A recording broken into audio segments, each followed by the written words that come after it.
Hello everyone, आज के इस वीडियो लेक्चर में हम बात करेंगे सीक्वेंस डिटेक्टर के बारे में। तो सबसे पहले हम देखेंगे सीक्वेंस डिटेक्टर क्या होता है और हम इसको रियलाइज करेंगे in terms of Mealy sequential circuit और मूर मॉडल के बारे में। तो सबसे पहले बात करते हैं सीक्वेंस डिटेक्टर क्या होता है। तो आप देख सकते हैं sequence detector is basically a sequential circuit which produces an output as 1 when every time the desired sequence is detected. यानी कि जो भी हमारे पास इनपुट होगा और उसका करस्पॉन्डिंग आउटपुट हो सकता है, उसके बीच में जो सीक्वेंस हमें डिटेक्ट करना है, अगर वो पूरी तरह से डिटेक्ट होता है तो ये सीक्वेंस और या फिर ये सर्किट आउटपुट 1 प्रोड्यूस करेगा, या फिर it will produce an output as 0 at all other times. So this is going to be the simplest definition of sequence detector. अगर हम बात करते हैं सब एग्जाम्पल के बारे में, तो आप देख सकते हैं हमने यहाँ पर एक मशीन कंसीडर किया है जिसका इनपुट सीक्वेंस जो दिया है वो है 011 01010 के फॉर्म में, और जो आउटपुट है वो कुछ इस तरह से आ रहा है, और इसके बीच में हमें जो सीक्वेंस डिटेक्ट करना है उसको हम कंसीडर करेंगे 1010। यानी कि इस मशीन का आउटपुट 1 होगा अगर ये पूरे के पूरे बीट डिटेक्ट होते हैं, otherwise it will produce the output as 0। अब इस टाइप के कंडीशन में जहां पर हमें ओनली सीक्वेंस डिटेक्ट करना होता है, तो हमें एक सर्किट लगेगा और उस सर्किट को रियलाइज करने के लिए कुछ स्टेप्स हमें फॉलो करने पड़ेंगे, जिसमें से सबसे पहला स्टेप हो सकता है टू राइट और to draw the state diagram, जो कि कंडीशन के बिहाफ पे हम राइट कर सकते हैं। Once you got the state diagram, हम स्विच करेंगे स्टेट टेबल की तरफ, बाद में हम एक्साइटेशन टेबल ड्रॉ करेंगे और हम उसका इक्वेशन भी डिराइव करेंगे। इक्वेशन के बाद हमारा लास्ट स्टेप होगा ओके लॉजिक डायग्राम। तो चलिए शुरू करते हैं फर्स्ट स्टेप स्टेट डायग्राम की तरफ से।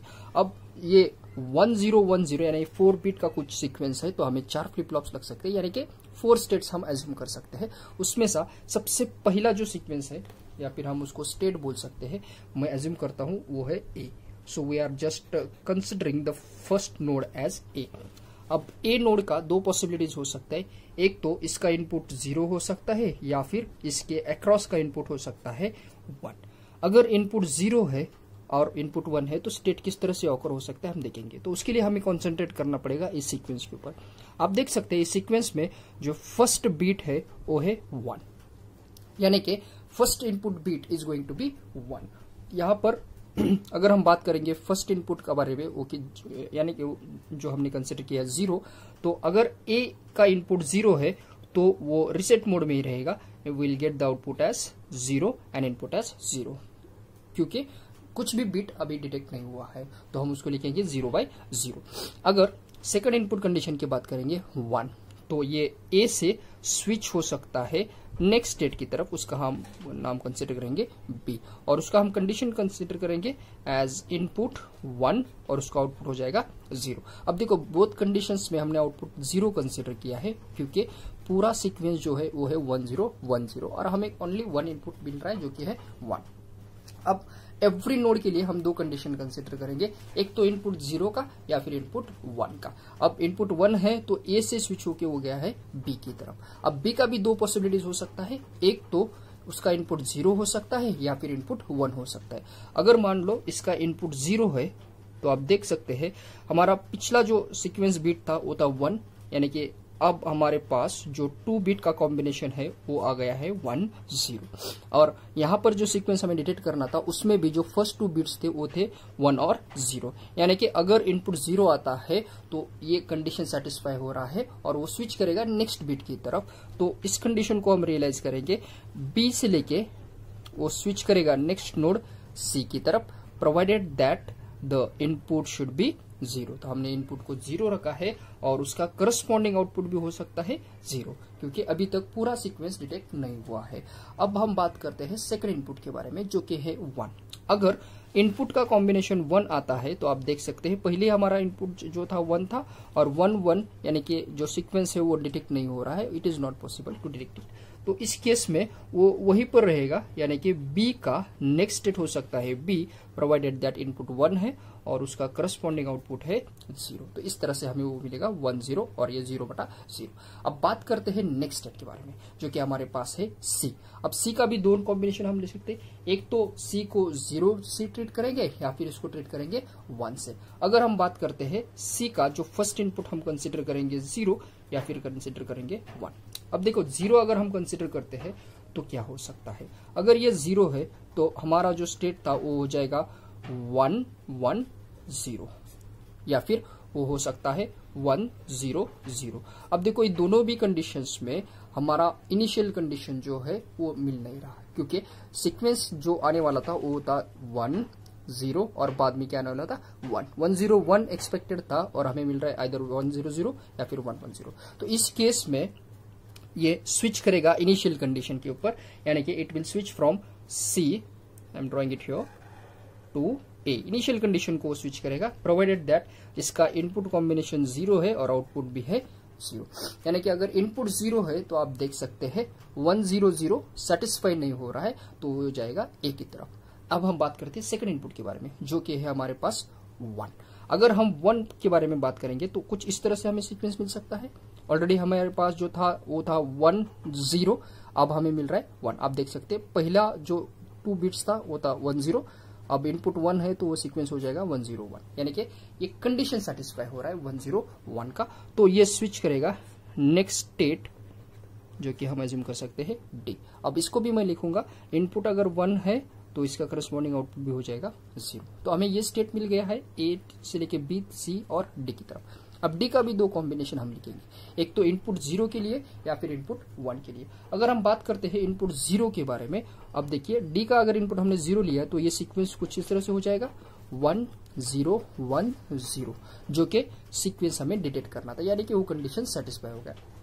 अगर ये कंडीशन सेटिस्फाई होता है तो वो क्या करेगा, वो स्विच करेगा प्रीवियस बीट की तरफ, यानी कि हम इसको कुछ इस तरह से लिख सकते हैं, it is switching to C provided that the input अब 0 है और इसका आउटपुट अब हो जाएगा 1। आउटपुट 1 हो रहा है क्योंकि पूरा का पूरा इनपुट सीक्वेंस जो है वो अभी डिटेक्ट हो चुका है। आप देख सकते हैं पिछले किसी भी कंडीशन में आउटपुट 1 नहीं था, लेकिन अभी आउटपुट जो है वो आ रहा है 1। उसी तरह से अगर हम इनपुट को 1 कंसिडर करते हैं तो ये हो जाएगा 1 0 1 और 1, जो कि सीक्वेंस नहीं है। तो वो क्या करेगा, it will switch from D and it will move on to B.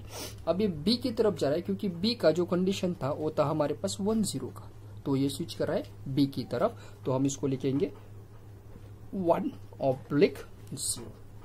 आप देख सकते हैं हमने जो कंडीशन कंसिडर किया था 1 0, अगर हम इसका स्टेट नंबरिंग भी असाइन करते तो ये हम 0 0 लिख सकते हैं, ये 0 1 1 0 या फिर 1 1 हो सकता है। सो बिहाफ पे हम जा रहे हैं बी की तरफ। तो इस तरह से इसका जो आउटपुट भी हमने लिखा है, इनपुट जो है 1 है और उसका करस्पॉन्डिंग आउटपुट है 0। सो इस तरह से हम उसका अब हम बात करेंगे स्टेट टेबल के बारे में, जो कि हमारा सेकंड स्टेप हो सकता है। अगर हम देखेंगे यहाँ पर हमारे पास 4 प्रेजेंट स्टेट है, ए बी सी और डी। तो स्टेट टेबल में सबसे पहले हम लिखेंगे 4 present state A B C D. यहाँ पर हमने लिखा है नेक्स्ट स्टेट और आउटपुट एज सेट। अब यहाँ पर इनपुट का 2 कॉम्बिनेशन है, या फिर 0 हो सकता है या फिर वो 1 हो सकता है। सो अकॉर्डिंगली हम कंसिडर करेंगे x वेदर इट इज 0 और वेदर इट इज 1, जो कि हमारा इनपुट है। अब आप देख सकते हैं अगर हम स्टेट डायग्राम को रीड करेंगे, ए का इनपुट अगर 0 है तो नेक्स्ट स्टेट 0 ए है और उसका आउटपुट है 0, तो हमने यहाँ पर लिखा है a 0। सिमिलरली अगर इनपुट 1 है तो स्विच करेगा बी की तरफ और उसका आउटपुट है 0, तो हमने यहाँ पर लिखा है b 0। सबसिक्वेंटली अगर हम पूरे स्टेट डायग्राम का बात करेंगे तो कुछ इस तरह का स्टेट टेबल हम रिप्रेजेंट कर सकेंगे। अगर हमने if you are new to this channel, आप प्रीवियस वीडियो में देख सकते हैं स्टेट टेबल हम किस तरह से स्टेट डायग्राम के बिहाफ पे लिख सकते हैं।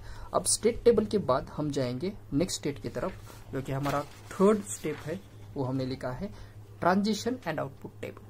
अब ये ट्रांजिशन और आउटपुट टेबल क्यों, क्योंकि हमें प्रेजेंट स्टेट जो है उसको हमें स्टेट असाइनमेंट के फॉर्म में लिखना पड़ेगा और उसी तरह से हमें नेक्स्ट स्टेट को भी रियलाइज करना पड़ेगा। तो हमने सबसे पहला जो कॉलम लिया है वो है प्रेजेंट स्टेट का, जो कि प्रीवियस पेज पे हमने लिखा था वही है। यहाँ पर हम स्टेट असाइन करेंगे, ए को हमने स्टेट असाइन किया है 0 0, बी को 0 1 कंसिडर करेंगे, सी को 1 0 और डी को हम कंसिडर करेंगे 1 1। अकॉर्डिंगली हम नेक्स्ट स्टेट अगर लिखेंगे, जो कि मैंने यहाँ पर लिखा है कैपिटल Y1 और Y2, उसका भी 2 कंडीशन, अगर इनपुट 0 है या फिर इनपुट 1 है। आप देख सकते हैं यहाँ पर स्टेट डायग्राम से हमने लिया था a 0, a is nothing but the state और 0 उसका करस्पॉन्डिंग आउटपुट है। सिमिलरली उसको अगर हम स्टेट के फॉर्म में लिखेंगे तो हम लिख सकते हैं अगर इनपुट 0 है तो नेक्स्ट स्टेट आ जाएगा A यानी कि 0 0 और उसका करस्पॉन्डिंग आउटपुट हो सकता है 0। सिमिलरली अगर 1 है तो वो 0 1 हो जाएगा और उसका आउटपुट भी हो सकता है 0। तो उसी को हमने यहाँ पर रियलाइज किया है in the form of transition and output table. अब ट्रांजिशन और आउटपुट टेबल के बिहाफ पे हम जाएंगे फोर्थ स्टेप की तरफ, जो कि बहुत इंपॉर्टेंट है, उसको हम कहेंगे चॉइस ऑफ फ्लिप फ्लॉप्स। अब चॉइस ऑफ फ्लिप फ्लॉप क्यों? क्योंकि हम सिक्वेंशियल सर्किट के लिए सिक्वेंशियल सर्किट डिजाइन करना चाहते हैं और उसके लिए हमें फ्लिप फ्लॉप्स लगेगा। तो यहाँ पर फ्लिप फ्लॉप चॉइस करना भी इम्पोर्टेंट है। तो हम अज्यूम करेंगे कि हमने यहाँ पर कंसिडर किया है टी फ्लिप फ्लॉप। अब दो स्टेट का कॉम्बिनेशन है तो प्रेजेंट स्टेट तो रहेगा y1 y2, इनपुट हमारा फिक्स्ड x है, नेक्स्ट स्टेट कॉम्बिनेशन है कैपिटल y1 y2 और जो इनपुट हमने कंसिडर किया है फ्लिप फ्लॉप वो है D, यानी कि 2 फ्लिप फ्लॉप्स लगे हमें, एक तो D1 है दूसरा D2 और उसका करस्पॉन्डिंग आउटपुट Z1 वैसे ही लिखेंगे। अब जो थर्ड स्टेप से हमने जो ट्रांजिशन और आउटपुट टेबल लिखा था उसी को मैं यहाँ पर कॉपी करूंगा, यानी कि मैं लिख सकता हूँ यहाँ पर कॉम्बिनेशन आर 0 0 0, बाद में हम लिखेंगे 0 0 1, ये लिखा 0 1 0, ये फोर्थ कॉम्बिनेशन, बाद में हम लिखेंगे इसको फिफ्थ कॉम्बिनेशन के तौर पे, ये हो जाएगा 1 0 1, ये है 1 1 0 और ये लास्ट कॉम्बिनेशन हो सकता है 1 1 1। अब हम इसको किस तरह से लिख सकते हैं आप देख सकते हैं, ये जो ट्रांजिशन टेबल है यहाँ पर आप देख सकते हैं 0 0 0, बाद में 0 0 1 second combination, 0 1 0 0 1 1 so on, last combination 1 1 0 है और ये हो सकता है 1 1 और 1। तो हमने यहाँ पर प्रेजेंट स्टेट और इनपुट को लिखा है। अब इसी के बिहाफ पे हम उसका नेक्स्ट स्टेट डिटरमाइन करेंगे जो कि हमारे पास है, यहाँ पर मैं इसको रखूंगा फॉर आवर इजी अंडरस्टैंडिंग। अब देख सकते अगर इनपुट 0 है तो नेक्स्ट स्टेट हमारा पास आ जाएगा 0 0, तो ये लिखेंगे हम 0 0, बाद में ये है 0 1, देन इट इज 1 0, फिर है ये 0 1, then it is 0 0, then it is 1 1, then it is 1 0 और ये है 0 1, जो कि हमने यहाँ पर कॉपी किया है। अब हमारे पास प्रेजेंट स्टेट का भी कॉम्बिनेशन है और नेक्स्ट स्टेट का, तो हम जाएंगे इनपुट कॉम्बिनेशन D1 और D2 का प्रेडिक्ट करने के लिए। इसके लिए हमें लगेगा एक्साइटेशन टेबल। अब excitation table D flip flop का काफी इजी है, जो नेक्स्ट स्टेट रहेगा वही उसका इनपुट रह सकता है। यानी कि आप देख सकते हैं अगर मैं बात करूंगा D1 के लिए तो फर्स्ट कॉम्बिनेशन में आप देख सकते हैं यहाँ पर प्रेजेंट स्टेट 0 है, नेक्स्ट स्टेट है 0। अब नेक्स्ट स्टेट 0 है तो इनपुट भी आ सकता है 0। सिमिलरली यहाँ पर आप देखते हैं 0, तो मैं y1 का जो भी टर्म है उसी को कॉपी करूंगा, ये 0, बाद में ये भी 0 है, ये है 1, ये 1 और ये है 0। सिमिलरली अगर D2 का इनपुट प्रेडिक्ट करना है तो हमें कॉन्सेंट्रेट करना पड़ेगा y2 के ऊपर, हम उसी को कॉपी करेंगे 0 1 0 1, ये है 0 1 0 1। D flip flop is quite easy to realise, उसका एक्साइटेशन टेबल भी काफी इजी है। अगर हम बात करेंगे Z का जो कि आउटपुट है वो तो हमें मालूम है, हम लिख सकते हैं उसको 0 0, बाद में 0 0, ये है 0 0 और ये हो सकता है 1 0। अब मैंने ये आउटपुट जो टेबल था इसी से उसको कॉपी किया है 0 0 0 0 0 0 और 1 0। तो इसी तरह से हमारा फोर्थ स्टेप कंप्लीट हो गया, चॉइस ऑफ फ्लिप फ्लॉप और उसका इनपुट और आउटपुट कॉम्बिनेशन। अब इस बिहाफ पे हम D1 और D2 का जो इक्वेशन है वो रियलाइज कर सकते हैं इन टर्म्स ऑफ प्रेजेंट स्टेट और इनपुट एज x। इसके लिए हमें चाहिए K-मैप का एक्सप्रेशन, तो हम नेक्स्ट स्टेप की तरफ मूव करेंगे जो है हमारा K map. Here it is, will try to find the expression. अब एक्सप्रेशंस के लिए सबसे पहले अगर हम देखेंगे तो हमारे पास 3 इनपुट टर्म्स है, 2 प्रेजेंट स्टेट y1 y2 और एक इनपुट है x। तो हम ड्रॉ करेंगे 3 वेरिएबल का ट्रूथ टेबल। इनपुट्स हम कंसिडर करेंगे y1 y2 और ये कंसिडर करेंगे हम x। अगर मैं y1 y2 अगर x लेता हूं तो यहाँ पर x का 2 कॉम्बिनेशन आ सकता है, तो हम इसको कुछ इस तरह से लिखेंगे, x के लिए 0 और यहाँ फिर 1, और y1 y2 जो है तो हमारे पास 4 कॉम्बिनेशन आ सकते हैं। Maybe we can write this as 0 0, बाद में ये 0 1 हो जाएगा, ये 1 0 और इसको मैं कंसिडर करूंगा 1 1। आप किसी तरह से भी लिख सकते हैं इसको, ये है 0 0 0 1 1 1 और 1 0। अब हम पुट करेंगे the combination which are present as 1। अब देख सकते हैं D1 का आउटपुट कॉम्बिनेशन 1 है फर्स्ट स्टेट 0 1 0 के लिए, यानी कि 0 1 0, यहाँ पर ये आउटपुट 1 हो सकता है। सिमिलरली नेक्स्ट कॉम्बिनेशन अगर हम देखते हैं तो ये है 1 0 1, सो विल इट इज 1 0 1, और then it is 1 for six combination also 1 1 0 1 1 0। तो ये तीन टर्म्स जो है उसमें ये आउटपुट 1 हो सकता है। अब हम इसको मिनिमाइज करेंगे। मिनिमाइज करने के लिए मैं इन दोनों का पेयर ले सकता हूँ और ये एक सिंगल एलिमेंट हो सकता है। तो हमारे पास दो माइन टर्म्स आ सकते हैं, तो हम एक्सप्रेशन लिखेंगे and D1 is equal to, अगर हम इस पेयर का बारे में बात करेंगे तो यहाँ से हम 1 को कॉमन ले सकते हैं जो कि है हमारा y2 और ऊपर से है x कॉम्प्लीमेंट्री, तो हम इसको लिखेंगे x bar into y2 plus, अगर इसका बात करेंगे तो हम इसको लिख सकते हैं यहाँ से y1 y2 बार, और x इज इक्वल्स टू 1 है तो अनकॉम्प्लीमेंट्री रहेगा, तो ये आ सकता है x। तो ये हो गया हमारा एक्सप्रेशन फॉर D1। सिमिलरली हम सेकंड एक्सप्रेशन को भी लिखेंगे D2 के लिए। अब D2 लिखने के लिए मैं थोड़ा सा रीअरेंज करता हूँ इसको।